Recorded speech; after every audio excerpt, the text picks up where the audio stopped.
welcome.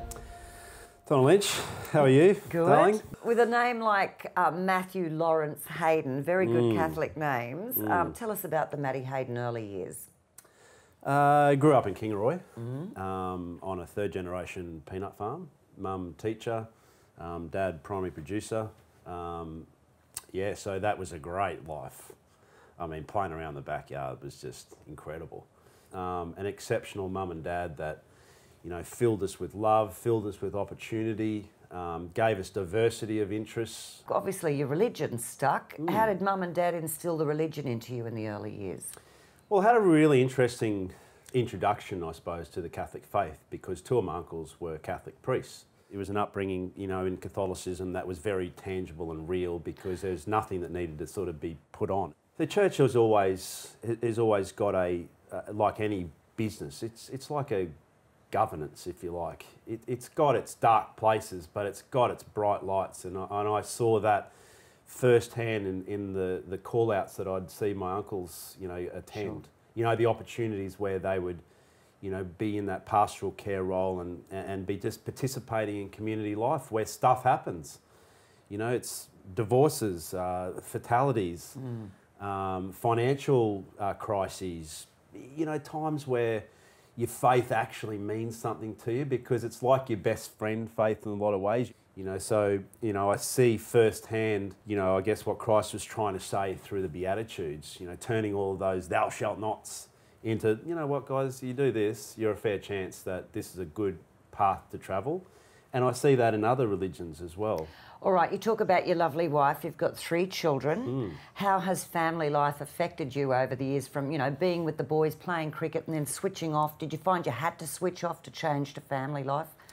Or could you balance it? Oh, look, I think we got a pretty good mix of balance. I mean, anyone that says they got the right mix of life is I think, highly optimistic. I think during my professional years, well, you guys can be the judge. You know, I was away 11 months of the year. And even when I was at home, was I really at home? You know, I had, you know, the background noise of trying to be the best in the world at something. And what that means is that you have to sacrifice certain things. And your family is one of those things that do get sacrificed. What about when you were playing, always when you scored a ton, we always saw you bless yourself. What drove you to do that? And also, did you cop much flack along the way from doing that? Oh, plenty of flack. In fact, they always, the boys reckon that I only ever started to cross myself when I played for Australia. Cheeky buggers.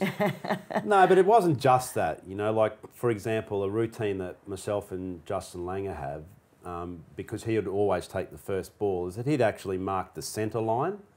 And then when I came up the other end, I'd mark the crease line, which formed a cross. Both of us Catholics, both of us had a strong emphasis to spirituality and Catholicism. And it was just a little routine that we got ourselves into. If you had to give a message to our church, what would that message be? Yeah, it's a really good question. It's something which I consider a lot of. You know, there's a political answer to this, and then there's probably my answer to this. The Catholic Church is about entertainment. In a lot of ways, it's about connection. It's about trying to massage what is a very old message and a very powerful message, but to deliver that in a way that's modernised and a way that can, you know, like Josh or Tom, my 12 and 10-year-old, get them inspired, get them invigorated around, you know, what the next step is to their journey of faith. But ultimately, the church is about a relationship with its parishioners. And if they're going to listen and you're going to keep their attention, you have to have a strong message. And it has to be fun. You know, not only does it need to have a good product, and that is, you know, on a Saturday and Sunday service, that's your product. That's your vehicle to grab the attention of people. It has to also, you know, acknowledge and work within the parameters of a modern day society. I think our Pope is actually resonating with people. I think that's, you know, something which has really come through in the last few years, and someone that we can really galvanise and get behind as a personality that that is transparent and we can touch and feel him, even though he's Sure. all the way over there in Rome. He's real.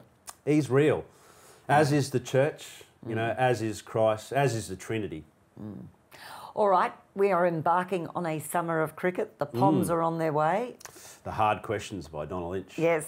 How's it going to go, Matty? Are we going to do it? Are we going to get the Ashes? Yeah, I think we'll get the Ashes. I do. I think it's a huge thing for Australia. I mean, the Ashes and that old guard, that rivalry is special. It's unprecedented, really, in a landscape of Test cricket which is quite barren. And, you know, Australia just needs this series. You look at the last two series, you know, being Pakistan, it was the last one, and prior to that, the West Indies. It makes the Big Bash League look at the most exciting property on the planet. So the Ashes being back is just a fabulous prelude to what I think is also an exciting part of Cricket Australia, and that's Big Bash League. Obviously you miss it, but commentary would keep you feeling like, well, I'm still a part of it. Yeah, commentary, I mean, I pretty much exclusively broadcast in India. Being part of the inaugural IPL as well, that gives me a great opportunity to work in with the BCCI and the broadcast partner now for the next 5 years, which is Star India. All right, the future for Matty Hayden. You know, with 3 kids, Grace now 15, Joshy and Tom 12 and 10 respectively, you know, it's busy, you know, just on the home fronts. And as a young professional person, transitioned nicely out of international sport, you know, with this incredible contacts registry. It's almost like the burden of opportunity. And I have to be careful, right? Because, you know, when it all comes down to it, the Matt and Kel Hayden, us, our family, is actually, as they say in Italy, it's tranquilla. So North Stradbroke Island is that one of those, you know, enormous anchors that we throw out. Sure. We base ourselves there through the summer.